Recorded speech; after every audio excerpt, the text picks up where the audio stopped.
So real quick, before I get into the actual review of the guitar, for some reason, the audio from my microphone got corrupted.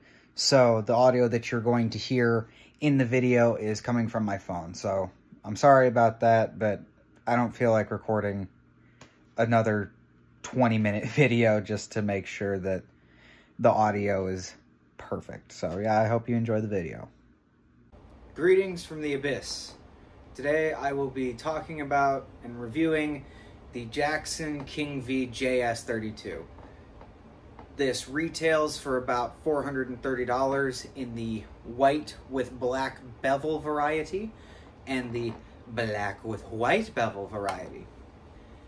And before I get into anything, I just want to say that this isn't sponsored. I'm not getting paid to do this.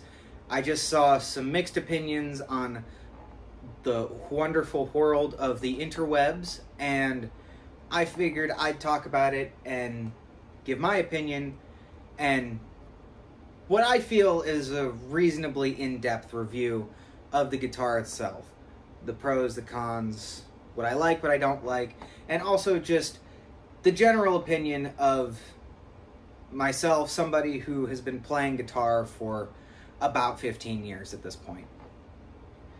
So, with that out of the way, I just want to say that overall, I really like this guitar.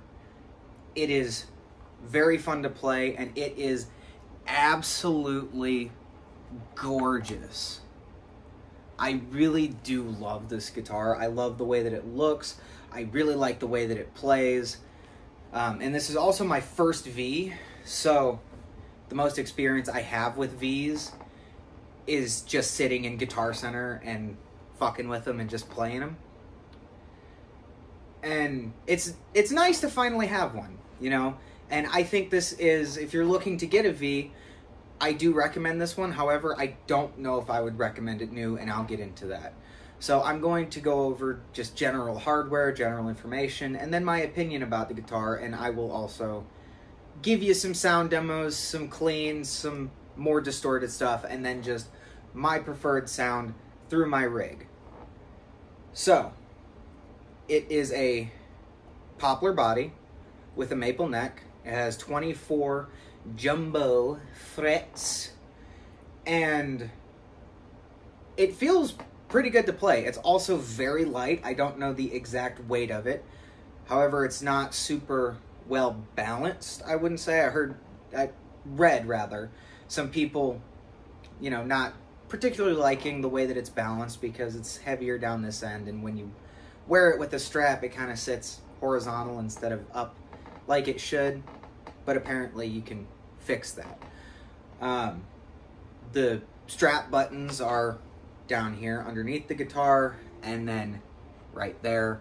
I saw a video that somebody said that you can move the button onto the back of the bolt-on neck, and that helps fix that issue, but I haven't done that, obviously, so I don't have any opinion on that. It's just an option, I suppose, if you so choose.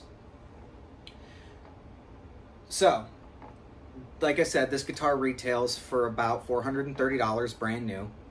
I got it for about $350, basically like open box off of Reverb. So it is like new, though.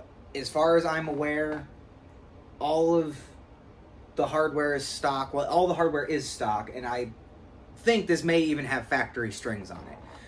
So I'm not sure about the factory strings anyway. So I'm going to get into the hardware that it has now. It has a licensed Floyd Rose tremolo system.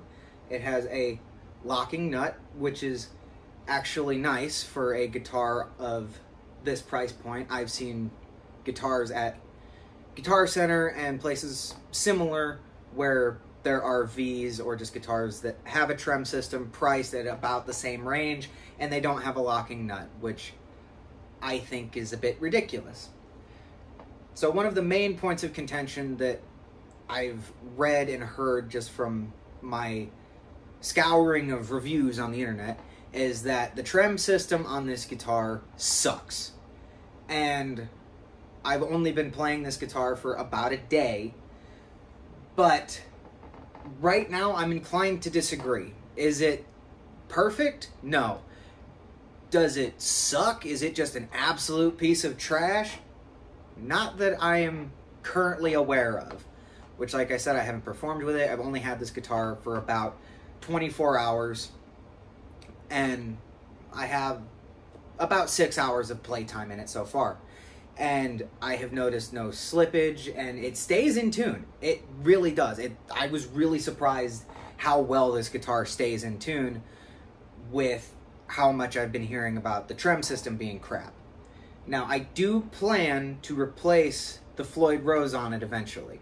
I want to put a real Floyd Rose in it because this is a licensed Floyd Rose, and that's on Jackson's website and Guitar Center and Sweetwater and all those where it says it is licensed. So there's also other videos and information about what specifically licensed is. In the case of Floyd Roses, I mean.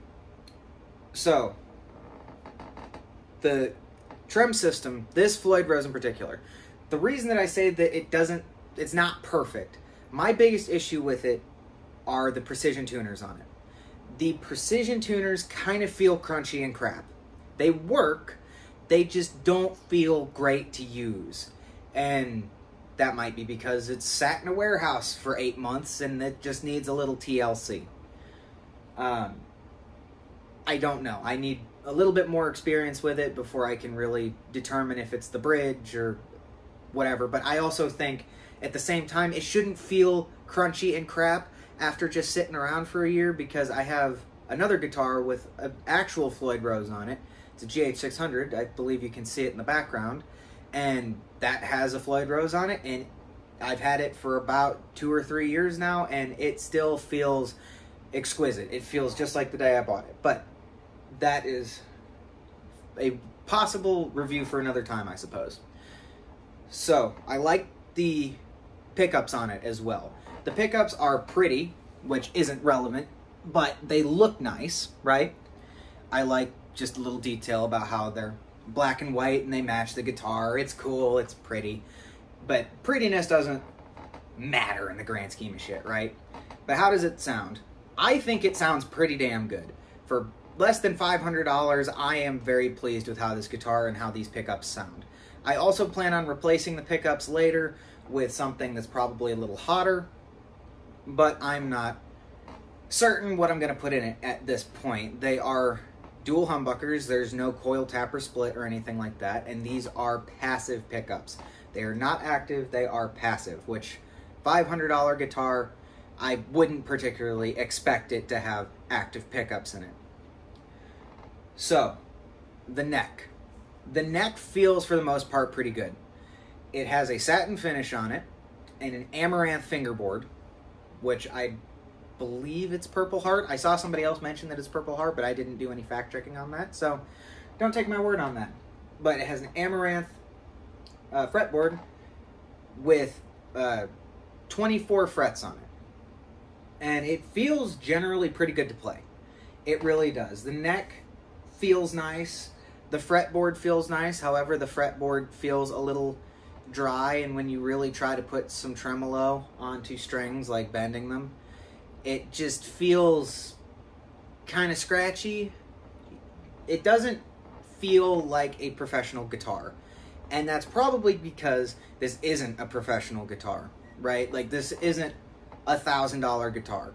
Like the GH600, for example, that guitar, I bought it for $1,200. Right now, from looking at websites like Reverb and Guitar Center and Sweetwater, I believe the GH600 is currently retailing for about $1,600 or $1,700.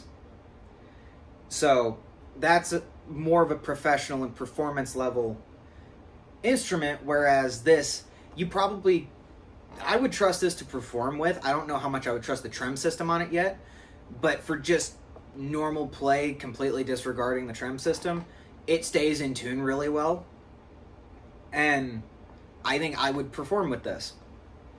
But I also need to put my own strings on it and all that. So, how does it sound? What is it like to play? Like I said, I think it sounds really good. However, this is just something that is kind of indicative of some mid-range to lower-end guitars. This has a 24 fret neck on it, but you can only easily access about 17 of them, right? So this is a bolt-on neck, like I showed earlier. So because this is a bolt-on neck, it's real thick right there. And you see how thick that is? So that's where your hand would start to really encounter resistance from the body of the guitar. And you still got some frets that you can't really access that easily. However, unless you are just shredding away them really, you know, high frets, it's really not that big of an issue. If you're going, really, if you're generally that experienced, you'll end up having a guitar or purchasing a guitar at some point that is better manufactured and more likely has a through neck as opposed to a bolt-on neck. And it's just going to be a lot easier to access those high frets on a more expensive guitar, generally because they're built better. Not to say that this is built poorly or anything, but it's just kind of indicative of bolt-on necks and mid to lower end guitars. So I'm going to move my microphone over towards my amp. I'm going to be running this through a Marshall Mode 4 hybrid amp, and I'll start with some clean. I'll do a few riffs on that, and then I'll use one of the crunch settings, and then I'll play through my pedal board and just get the sound that I personally like out of my rig. So we will start on the bridge pickup, clean.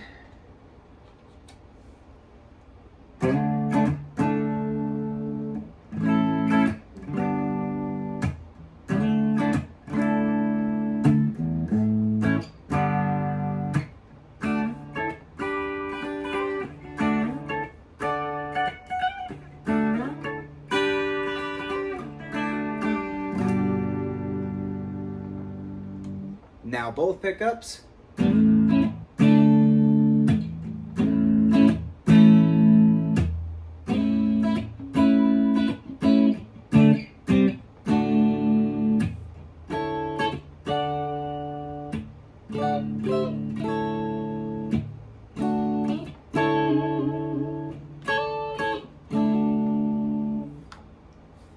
Now the neck pickup.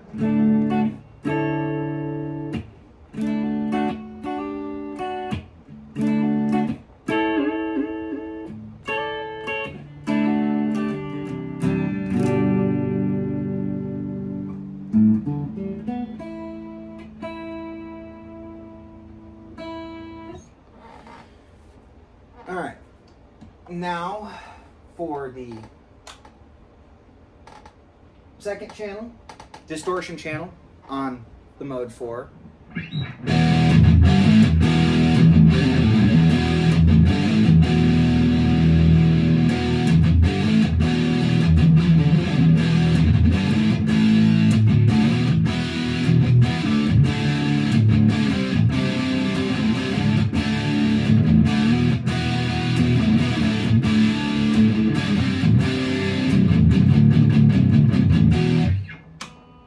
That was the bridge pickup, both pickups.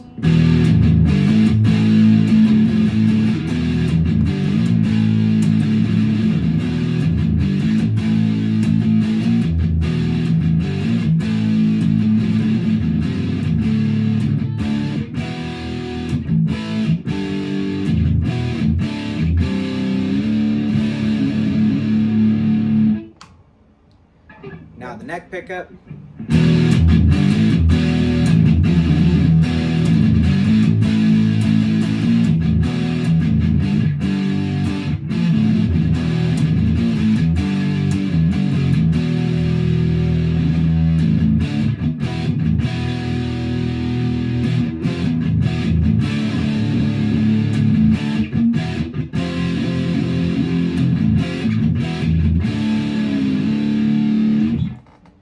Now I'll click on my pedals and give you the sound that I personally like out of my rig and out of this guitar. And I'll just have a little bit of fun. And just a note that I'm not playing anything specific.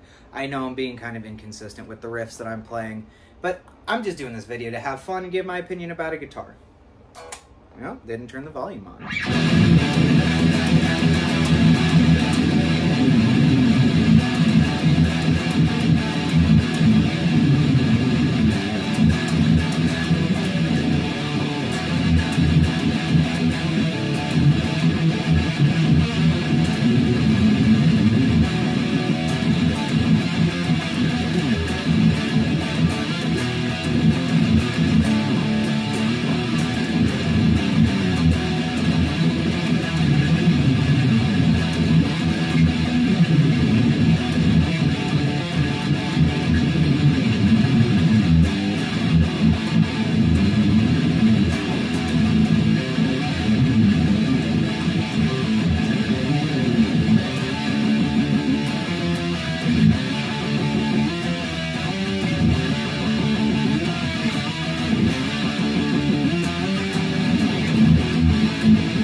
So, one quick thing that I wanted to mention about the Floyd Rose, and that I just forgot to earlier.